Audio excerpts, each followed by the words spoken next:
아베 그 사망 이후에 이제 미국의 외교전문지죠 포린 펄리시의 그 기사를 보니까 이런 얘기가 있더라고요. 첫 번째 총리 때는 그 군사력과 미국의 일본 점령에 대한 상징적 유산 이런 거에 좀 집착을 했다. 그러니까 오키나와 미군 기지 반환 뭐 이런 얘기를 하는 것 같은데 두 번째 총리직을 통해서는 국가 권력의 경제적 토대를 소홀히 할 수 없다는 것을 배웠고 또 경쟁이 치열한 세계에서 일본의 미래를 확보하기 위해서는 일본 경제가 성장을 위한 새로운 토대가 필요했다. 이 얘기는 뭐냐면 지금 말씀하신 것처럼 경제 안보라고 하는 경제와 안보를 같이 갈 수밖에 없는 것을 총리로서 성숙된 모습을 두 번째 때 보여줬다. 그것이 바로 8년 9개월의 최장수 총리로서 했던 그런 걸 했다는 건데 바로 이제 이 부분에서 오늘 김양희 교수님이 강조하시는 경제안보라는 부분을 우리가 좀 용어를 잘 정리하고 갈 필요가 있을 것 같아요. 경제안보라는 이 용어부터 먼저 좀 정리를 해주신다면요. 경제안보에 대한 용어 정의는 각각의 나라마다 다 그 처해진 상황, 여건에 따라 다르기 때문에 어떤 통칭해서 뭐라고 얘기하기는 힘든데 제 언어로 경제안보를 얘기한다면은 지금의 이제 경제라고 하는 것들이 더 이상 경제와 안보를 분리시켜서 사고하기 힘들 정도로 경제 전면에 그 안보적인 함이라는 게 너무나 강하게 다가오는 시대로 전환이 되었다라는 거죠. 그래서 지금은 경제 활동을 함에 있어서도 그것이 갖고 있는 안보적인 영향 내지는 그것이 갖고 있는 안보적인 리스크 혹은 안보적인 플러스 효과까지도 충분히 고려해서 움직이는 시대로 전환이 됐다. 경제 안보라는 게 그러니까 경제는 정말 굉장히 중요해서 우리의 삶 내지는 이 안보만큼이나 중요하다는 얘기인지 아니면 미국과의 동맹을 강화하는 것처럼 경제에 있어서도 동맹적 그 정서를 가지고 세게 해서 경제와 안보를 결합시켜 가지고 함께 봐야 된다는 얘기인지 둘 다죠. 둘 다예요? 네. 어디에 더 방점을 찍느냐에 따라 이제 조금씩 무게 중심이 달라질 수는 있겠는데 저는 지금과 같은 이제 경제 안보를 얘기하게끔 만든 중요한 환경 변화를 이제 세 가지를 생각을 합니다. 첫 번째로는 이제 크게 경제적인 게 두 가지 있고 안보 면에서 하나가 있다고 하는데 경제적인 측면에서는 우리가 지금까지는 그 효율성을 무조건 추구하다 보니까 글로벌화 계속 하이퍼 글로벌라이제이션까지 갔잖아요. 어느 날 정신 차려 보니까 특히 자연재해도 그랬지만 특히 결정적으로 코로나 겪고 나서 보니까 그렇게 효율에 기반해서 전 세계로 뻗어나가서 그 글로벌 밸류체인을 길게 만들어 놨는데 정신 차려 보니까 정말 자기 국민의 생명에 위협을 주는 뭐 백신이라든가 마스크라든가 개인 보호 장비라든가 하는 것들을 자국에서 안 만들고 있는 거예요. 비싸서 싼 것만 추구하다 보니까 어느새 보급선이 길어져 가지고 급한 일이 있을 때 팍 땡길 수 있는 게 안 되더라고요. 상호 의존성이 고도화됐는데 이게 효율만 따지면서 이렇게 했는데 어느 날 정신 차려보니까 이건 효율이 아니라 그 나라의 경제 회복력, 그 나라의 국민의 안전을 위협하는 상당히 안 좋은 결과를 낳았다라는 것을 하나 느꼈다라는 거죠. 또 하나는 경제적인 측면에서 제가 봤을 때 국내에서 이 부분을 조금 더 주목을 할 필요가 있다고 생각하는데 저는 그것을 이제 기술의 형질이 전환됐다라고 저는 표현을 합니다.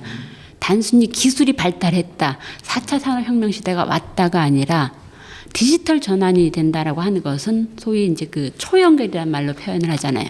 그다음에 또 하나 지금의 기술이라고 하는 것들은 과거에는 요거는 이제 민간이 쓰는 거, 요거는 군사적으로 쓰는 거 구분이 가능했는데 예전에도 구분이 안 되는 부분이 있었는데 이 범위가 점점 넓어지는 거예요.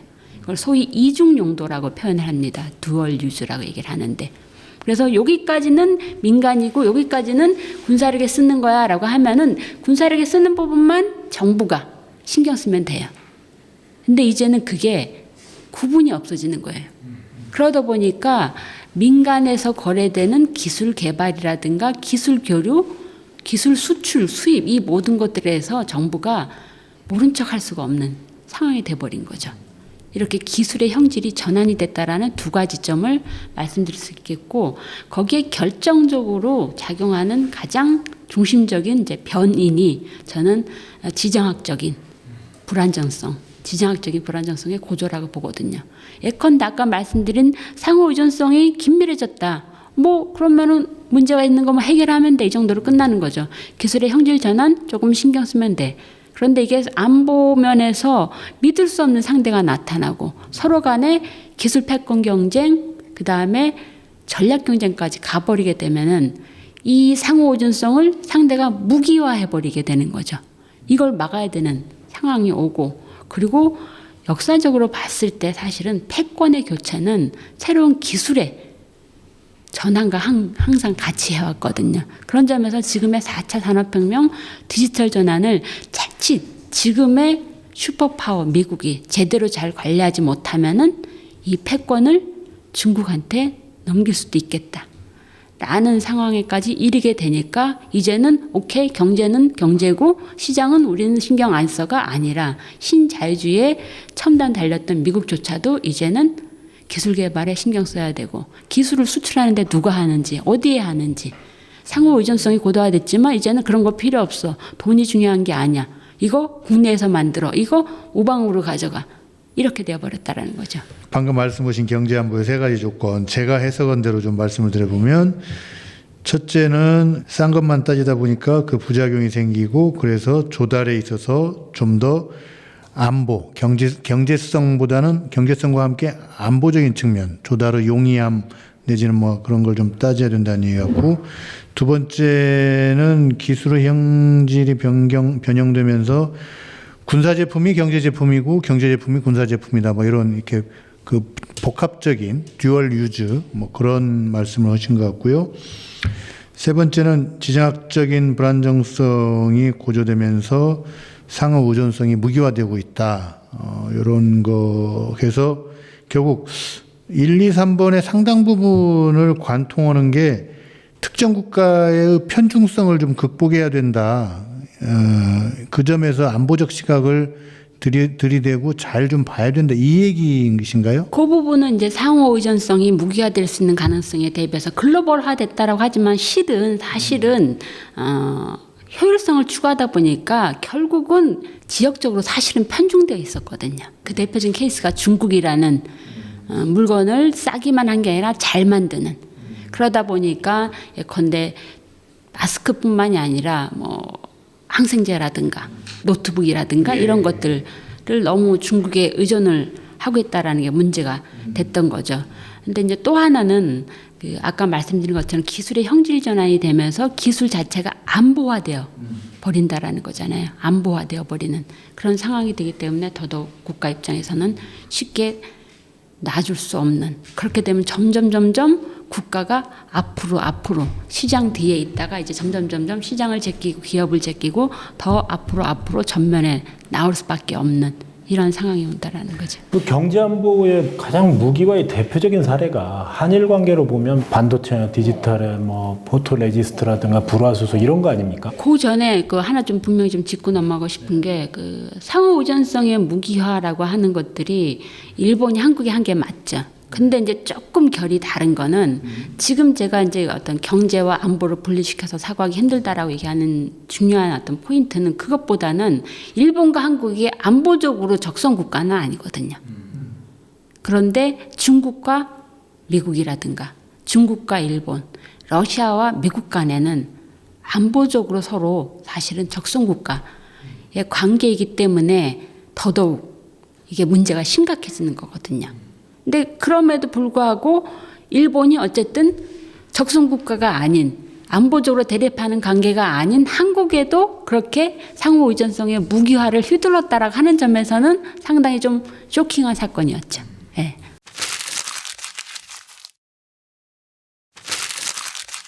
지금 이제 경제 문제로 조금 더 넘어가서요. 현재 전 세계적인 금리 인상 기조가 있잖아요. 그런데 유독 중국과 일본만이 다른 행보를 보이고 있어요. 일본의 금융 완화 정책은 왜 그런 겁니까?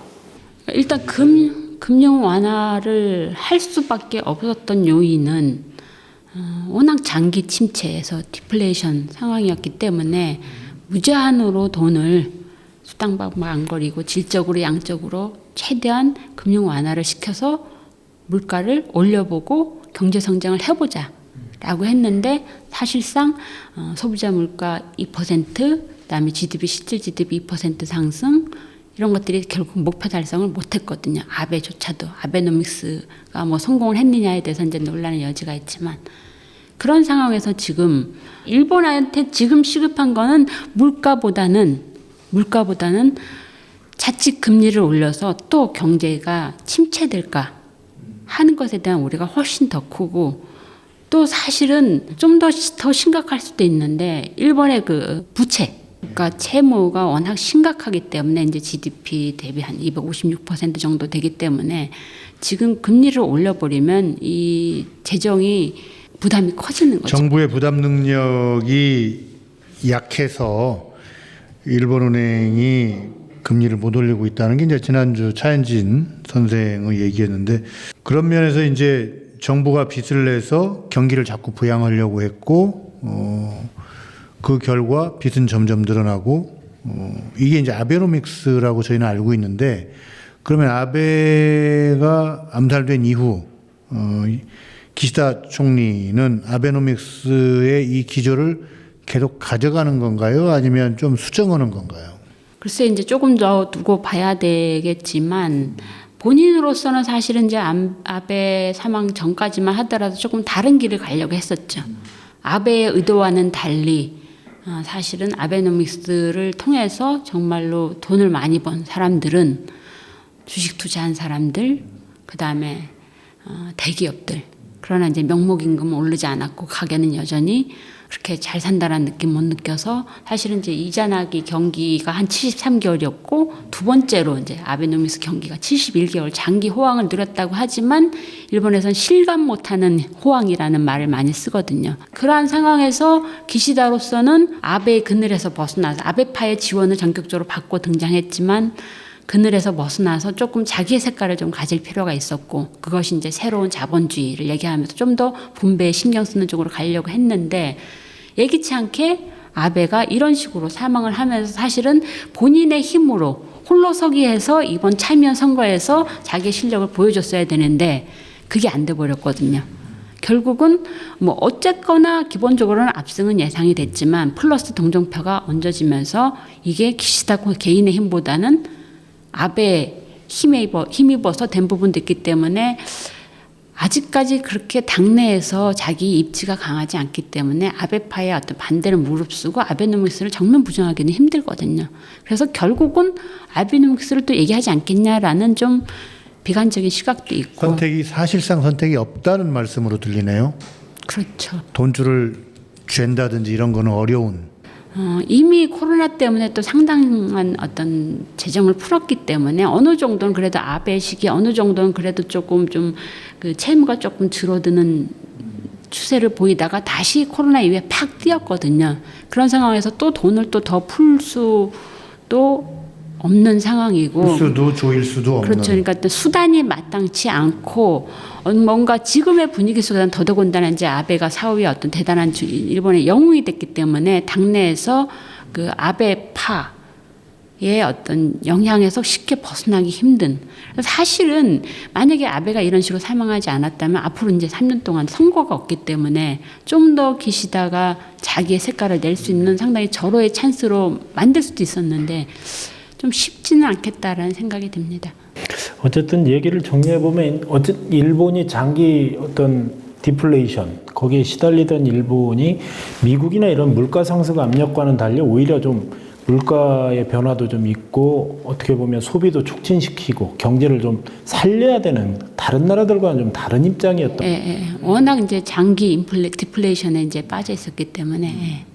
지금 일본과 중국 간의 경제적 현안은 뭡니까? 현재 가장 문제되는 부분은 뭐 외교 안보 뭐 이런 거 말고라도 미국과 중국의 어떤 패권 전쟁 속에서 또 일본이 지키는 부분들이 있잖아요. 저희가 일본 쪽 얘기를 그 미중 패권 얘기를 했는데 일본의 입장을 못 들어봤거든요. 일본도 사실 우리 못지않게 일본 중국하고 긴밀한 경제 관계를 갖고 있죠. 예. 대중 수입 의존도는 한국보다 높습니다. 그러다 보니까 사실은 이제 일본이 경제 안보를 얘기하면서도 표면적으로 봤을 때는 우리 안에서 봤을 때는 상당 부분 일본은 미국 쪽으로 확실히 경도된 것처럼 보이지만 내심 그 안에서도 중국하고의 관계를 그렇게 막 나쁘게 가져가지 못하는 한계는 분명히 갖고 있고 그건 우리도 유심히 잘 살펴봐야 될 부분이죠. 저는 그런 부분이 결국은 과거에 제국을 거느렸던 나라들의 특색인데 동네에서 어린애들끼리 이렇게 싸우는 것은 뭐 그냥 그렇게 보다 자기들끼리 싸울 때도 결정적일 때는 큰 싸움은 피하면서 어떻게 뭐 같이 가는 게 보인단 말이에요. 말로는 큰 소리 치면서 줄 거 주고 받을 거 받는 이게 좀 있는 거죠. 오히려 우리가 뭐 일본의 위안부 문제나 이런 거 할 때 중국이 사실 우리 편 들을 것 같지만 또 그런 것 같으면서도 안 그렇거든요. 오히려 중일 관계 뭐 우호 몇 주년 해갖고 서로 교류하는 걸 보면요. 약 오를 때가 있어요. 중국 애들. 근데 이제 걔네들 관점에서 보면 큰 과거에 제국을 거느렸던 입장에서는 자기들끼리 논의해야 될 부분이 굉장히 주고받을 것들이 많은 거죠. 쉽게 얘기하면. 일본이 아무리 경제가 쇠퇴했다 하더라도 여전히 세계 3위거든요. 중국 세계 2위거든요. 대국이거든요. 아직은. 한국이 왜 일본과 미우나 고우나 조금 관계를 개선할 수밖에 없는가. 우리로서는 중국하고 이제 앞으로 장기적으로 좋은 관계를 이전만큼 가져가기는 힘들어요. 그건 명확하고. 그런 가운데서 일본마저도 우리가 관계를 안 좋게 가져갔을 때 우리가 너무 운신의 폭이 제약이 된다라는 거거든요. 그러다가 우리보다 훨씬 이해관계가 더 맞아떨어진 저 두 대국이 어떤 합의를 할지 우리는 모르는 상황이고 지금처럼 한일 관계가 이렇게 안 좋아졌을 때 정말 미소 지을 나라는 중국이라는 거죠. 그러니까 저 선생님 말씀 들으면서 생각나는 거는 경제 안보를 튼튼히 하기 위해서 외교가 필요하다. 그러니까 일본이 뭐 미국 옆으로 바짝 붙어가지고 막 그런 듯 하면서도 또 중국에 대해서 강경 발언하면서도 실제 중국과의 경제 교류나 협력에는 큰 지장이 없는 것처럼 이 한국도 경제 안보를 좀 강화하기 위해서는 거꾸로 외교가 좀 필요한데 우리 어떻게 하고 있어요 지금? 그 일본 얘기에서 이제 그 지장이 전혀 없게 하는 건 아니고 지장이 없게 하려고 무지무지 노력을 하고 있죠. 예컨대 이제 경제안보 추진법도 처음에는 일괄 추진법이라고 일괄자를 넣었다가 자민당 내에서 이제 친중파 쪽에서는 일괄이란 말이 좀 부담스럽다. 빼자. 해가지고 일괄을 뺐고 미국과 달리 일본은 경제안보법 법안 어디에도 중국이란 말은 한 글자도 나오지 않습니다. 물론 그것이 중국을 의식한 것도 있지만 사실은 중국만이 아니라 일본은 내심 미국도 의식하는 게 있고 한국도 의식하는 게 있기 때문에 굳이 중국이란 말을 넣어서 이렇게 중국을 자극시킬 필요도 없다라는 그런 어떤 전략적인 판단도 있는 거고요. 일본에는 경제안보 추진법이라는 것이 있고 그럼에도 불구하고 그 법에서 특정 국가를 이를테면 적성국가처럼 지적하는 현상은 없다. 두 가지 굉장히 새로운 얘기를 들었습니다. 또 하나 이제 그 일본 경제안보법 관련해서 우리가 좀 주목해야 될 부분들이 있는데 이 상당히 재밌습니다. 일본의 경제안보라고 한다면은 이것이 기시다 정권이 들어서면서 기시다 정권은 이제 4대 핵심 정책 중에 하나로 들어가 있습니다. 그 중에 하나가 이제 새로운 자본주의고 그 안에 경제안보가 어디에 들어가 있냐면은 새로운 자본주의가 크게 성장 전략과 분배 전략으로 나뉘어져 있어요. 근데 성장 전략 안에 경제안보가 들어가 있어요. 얼핏 조금 이상하다는 생각이 들지 않으세요? 오히려 이거는 외교 쪽에 가 있어야 될 것 같고 한데 즉 이것이 의미하는 바는 일본의 입장에서 경제안보는 거대 담론이 아니라는 거예요. 일본의 기업이 자기네들이 앞으로 미중 사이에서 여러 가지로 혼란스럽고 힘들 수 있기 때문에 거기에 대해서 좀 더 명확한 가이드라인을 주겠다라고 하는 명확하게 출발점이 담론이 아니라 자국 기업을 보호하고 지킨다라는 그 출발선이 확실하다라는 거죠. 그리고 이것을 굳이 또 외교안보 전략이 아니라 경제안보 전략을 따로 떼어낸 게 아니라 성장 전략에 넣어놨다라고 하는 것은 산업정책의 모양새를 하고 있다라는 거거든요. 이것이 의미하는 바는 뭘까? 그것이 궁금했어요, 저는. 이번에 일본 가서 확인하고 싶었던 게 뭐냐. 확인하셨어요? 예. 뭐냐. 일본 입장에서는 기업에게 경제안보 얘기하면서 안보가 중요하니까 이것도 하지 마 저것도 하지 마라고 채찍만 줄 수 없다라는 거예요. 당근도 필요한 거죠. 그 당근이 뭐냐. 이거 하면은 보조금 줄게. 이거 하면 우리가 지원해 줄게. 해서 채찍과 당근을 같이 주는 차원에서 이것을 산업정책으로 포장을 한다라는 거죠. 기업의 입장에서는 예컨대 수출, 기술 수출 이거 안 돼. 품목 이거 수출 안 돼. 투자 이거 안 돼. 라고 막기만 하고 수출 하나 할 때마다 일일이 이거 다 신고해야 되고 허락 맡아야 되고 그 준수 비용이라는 게 상당히 피곤해지거든요. 심지어는 벌금을 안 지키면 벌금 묻겠다는 얘기까지 나왔었어요. 30만 원 벌금 묻겠다는데 기업이 엄청나게 반발해서 그거는 철회가 됐거든요. 그런 와중에서 그러면은 기업은 이거 하면 뭐가 좋아라고 했을 때 대신 그 반대급부로 좀 지켜줘. 대신 반대급부로 지원해 줄게. 손실 보전을 좀 해준다는 얘기네요. 그런 부분을 염두에 두고 산업정책으로 만들었고 산업정책으로 만들었을 때 내심 표면적으로는 드러나지 않지만 중국에 대해서 과하게 자극하지 않는 그런 효과도 누릴 수 있다라는 부드러운 거죠. 견인. 그렇죠. 그래서 얼마 전에 이제 한일 외무장관 회담이 열렸거든요. 4년 7개월 만에 열렸는데 윤석열 대통령이 국내 분위기에도 불구하고 사실 대선 후보 시절부터 대일 관계를 반드시 회복시켜야 된다. 분명 어떤 함의와 정책적 의지가 지금 나타나고 있는데 윤석열 정부의 대일 외교에 이렇게 우리가 적극적으로 나서는 이유가 뭘까요? 그리고 나서야 되는 어떤 앞으로의 우리가 그려야 된 어떻게 보면 외교는 상호주의인데 일본이 과연 그러면 태도를 바꿀 것인가? 이 부분도 좀 궁금하거든요. 기본적으로는 저도 큰 틀에서 그 방향은 그리로 갈 수밖에 없다라고 생각을 합니다. 경제안보를 얘기를 했는데 왜 경제안보 얘기를 가져올 수밖에 없느냐 아까 뭐까지 설명을 했지만 결국은 좀 더 쉽게 얘기하면 경제보다는 안보 논리가 더 우선되는 시대로 변했다라는 얘기거든요. 지금은. 그런 속에서 우리가 경제적인 실익을 조금 얻기 위해서 자칫 잘못하다가는 소탐대실할 수 있는 상황이 왔다라는 거예요. 특히 저는 개인적으로 러시아의 그 우크라이나 침공이 엄청나게 중요한 어떤 분기점이 됐다라고 보거든요. 경제적인 실익보다는 안보를 튼튼하게 하는 것들이 너무너무 중요해지는 시기가 왔고 그러다 보니까 한국도 이제는 전략적인 모호성이라는 게 더 이상 좀 지탱하기 어려운 상황에 와 있다라는 거죠. 경제적으로만 하더라도 예컨대 아까 얘기했던 듀얼 유즈, 이중용도 품목의 대표적인 게 반도체잖아요. 반도체에 대해서 미국은 이제 미국이 갖고 있는 첨단, 원천 기술, 장비, 일본이 갖고 있는 소재, 장비 이런 기술을 갖고 있는 나라들이 반도체에 대해서 우리랑 같이 하자라고 했을 때 글로벌 공급망 같이 우리끼리 하자라고 했을 때 우리는 중국 시장이 있기 때문에 쉽게 그쪽으로 가지 못합니다라고 얘기했다가 자칫 그것이 우리의 반도체 기술이 갖고 있는 어떤 부분이 군사적으로도 누군가에서 잘못 쓰여질 수 있는 그 우려에 대해서 이제는 걱정 안 할 수가 없어졌다라는 거죠.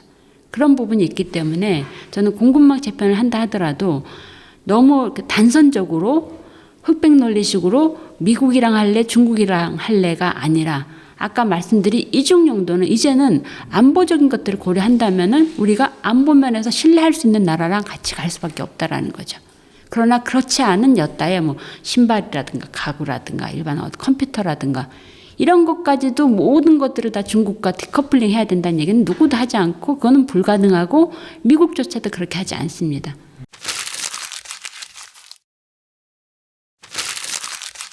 그런 측면에서는 영내에서 그 벌어지는 어떤 뭐 개인으로 얘기한 모임처럼 그 미국의 지난번에 바이든 대통령이 방한했을 때 가장 얘기가 됐던 게 인도태평양 경제 프레임워크 그런 여러 가지 뭐 이런 자기 편으로 끌어들이려는 그런 움직임 속에서 우리가 어디로 과연 가야 되냐. 그런데 사실 인도태평양 그 이코노믹 프레임워크 자체가 한참 얘기가 나오다 요즘 쏙 들어간 것 같아요.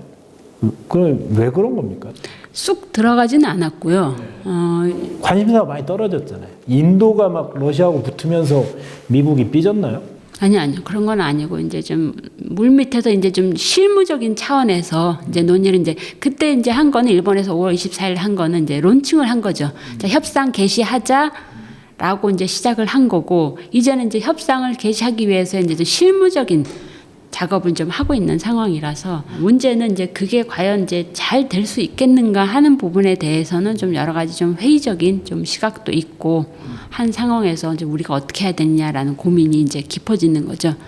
근데 기본적으로 IPEF는 저는 그쪽으로 한국이 참여할 수밖에 없다라고 생각을 합니다. 1차적으로 특히 아까 말씀드린 것처럼 러시아 우크라이나 사태 이후 경제보다도 더 중요하게 등장한 안보에서의 우리의 튼튼한 어떤 국방 안보를 생각한다면은 기본적으로 한미 동맹을 확고하게 가져나가는 것에 대해서는 그 누구도 이제 이 일을 제기하기 힘든 상황이 됐다라고 생각을 하거든요. 근데 그런 것뿐만이 아니라 일단 경제적인 측면만 놓고 보더라도 한국의 입장에서 IPEF에 참가하는 나라들은 우리가 필요로 하는 기술, 우리가 필요로 하는 광물, 우리가 지금 너무 과도하게 중국 시장에 많이 의존을 하고 있는 상황인데, 우리가 필요로 하는 제3의 어떤 수출 시장, 이런 것들을 갖고 있는 나라들이 그 안에 들어가 있거든요. 더더군다나 거기에서 뭔가 기존에는 없는 공급망이라든가 어떤 수출 규제를 좀 더 좀 정확하게 한다든가 디지털 전환이라든가 환경 관련해서 기존에는 없는 새로운 규범을 만들겠다라고 얘기를 하고 있거든요. 근데 이걸 여기 아니면 다른 데 할 때가 점점 없어지고 있어요. WTO는 전혀 기능을 안 한 지 오래됐고 한 상황에서 이제 뭔가 만들려고 하는데 한국도 들어와서 같이 할래? 라고 하는데 우리가 굳이 거기를 안 들어갈 이유가 하등 없다라는 거죠. 국내 기업들이나 주주들의 고민은 미국이나 또는 IPEF 협력을 강화하는 쪽으로 가는데, 중국에서 질서 있는 퇴각을 해야 되는데 한꺼번에 호루라기 불고 꺾고 반대 방향으로 달려가는 식으로 해서는 우리의 이제 이익이 많이 사라지니까 속도 조절이라든지 내지는 전반적인 전략 전술의 마련, 이런 것들이 좀 그렇죠. 필요하다는 게 이제 한국 기업들이나 특히 중고 거래 많이 하는 그런 기업들이나 주주들의 걱정이죠. 절대적으로 너무너무 중요한 말씀을 하셨고, 저도 기회 있을 때마다 너무 급격하게 가서는 안 되고, 그러다가 너무 큰 그 어떤 전환 비용을 초래하게 되기 때문에 점진적으로 좀 갈 필요가 있다라는 얘기를 저도 많이 하고 있습니다. 지금 IPEF에 들어가는 게 중국과 모든 것들을 단절하고 이쪽으로 가겠다가 결코 아니거든요.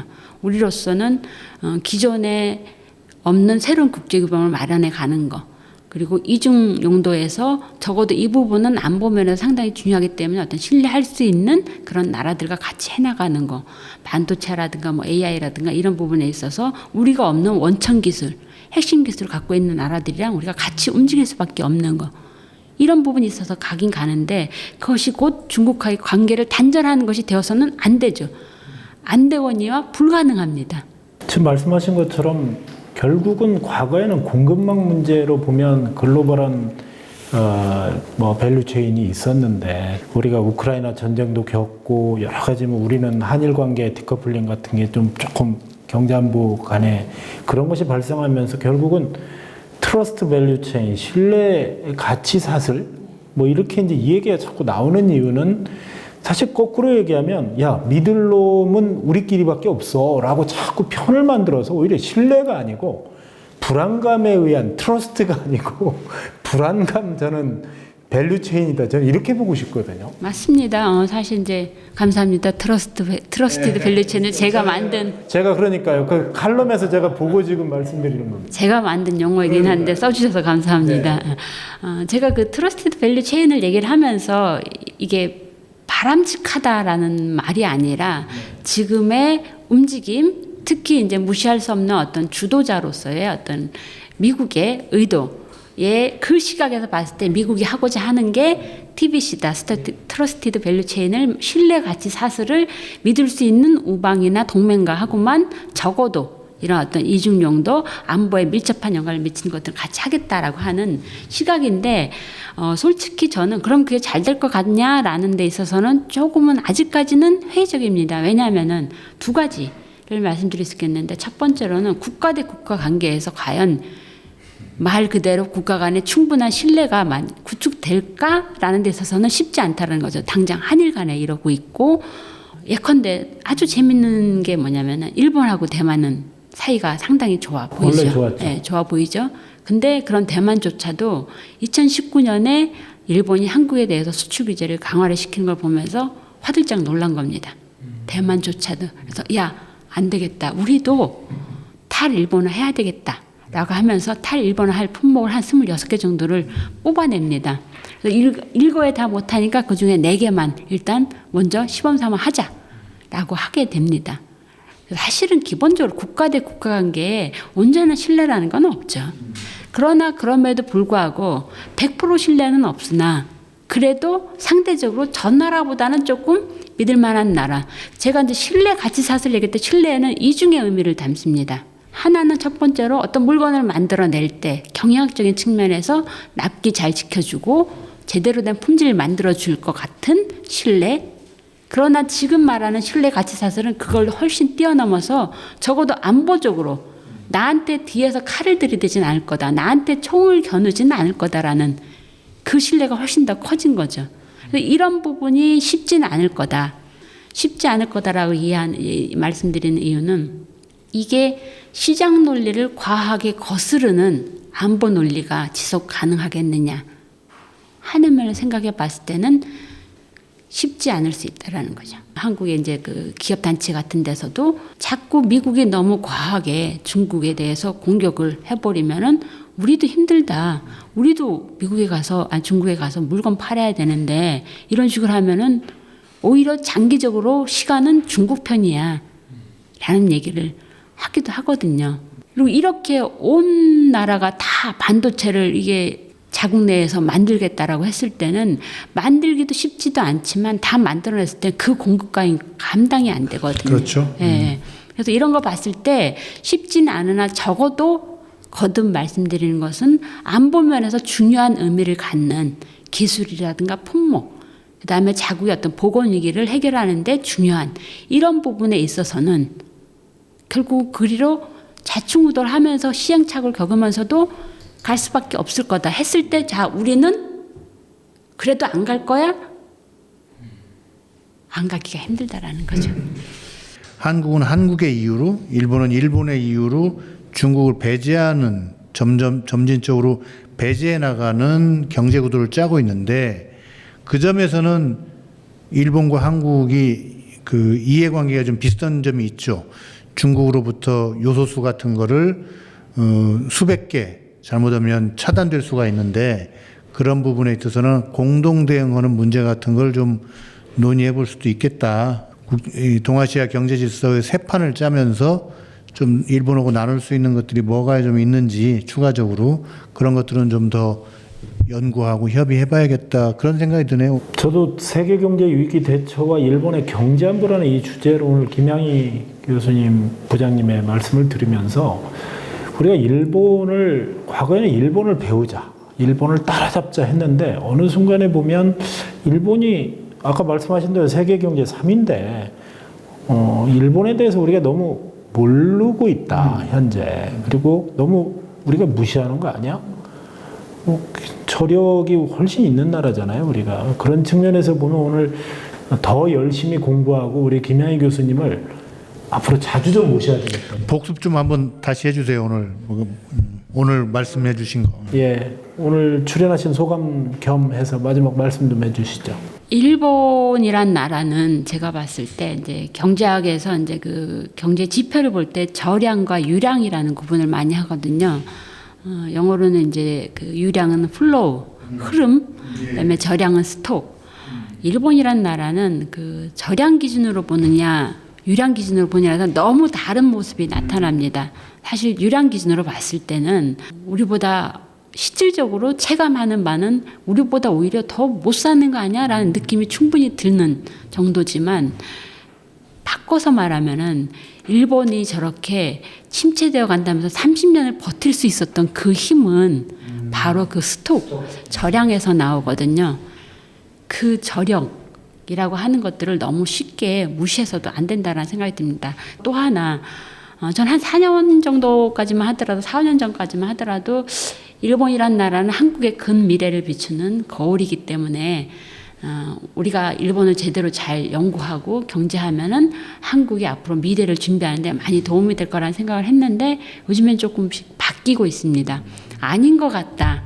이제 다른 길을 가는 것 같다라는 생각이 듭니다.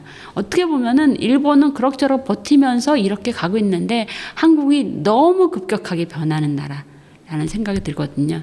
근데 이제는 디지털 전환의 그린 전환이 오고 하는 속에서 시대가 너무 급격하게 변화하고 있는 상황에서 그래도 맞춰가고 변화해 가면서 뒤돌아보면서 이렇게 가는 한국이 오히려 적응력은 훨씬 빠를 수 있는데 성공의 저주라면 성공의 저주랄까 저량이 버틸만 하다 보니까 일본은 서서히 자신이 침체되어 가고 하는 그것에 대해서도 그다지 위기의식을 못 느끼는 게 오히려 일본을 더 안 좋게 만들 수도 있지 않을까라는 생각을 요즘에는 좀 합니다. 어쨌든 가까이 있는 나라고 우리로서는 여전히 좀 지켜볼 것들이 많은 나라고 기본적으로 관심이 많은 나라라서 일본은 끝났다라고 해서 관심 끌 게 아니라 사실 한국에 일본 연구하는 사람들이 많지가 않아요.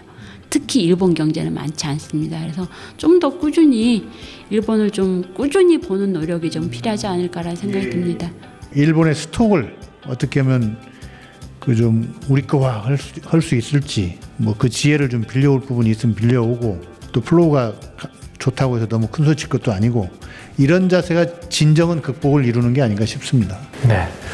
오늘 일본 제대로 좀 경제 알아본 것 같습니다. 오늘 함께 해주셔서 감사하고요. 감사합니다. 자주 좀 나와주셔서 예, 일본에 대해 잘 불러주세요. 모르는 저희들을 위해서 좀 가르쳐 주시기 바랍니다. 세계와 경제를 제대로 읽고 관점을 제시하는 메디치보라. 다음 시간에도 알찬 내용으로 돌아오겠습니다. 알림, 구독 꼭 좀 눌러주시기 바랍니다. 감사합니다. 감사합니다.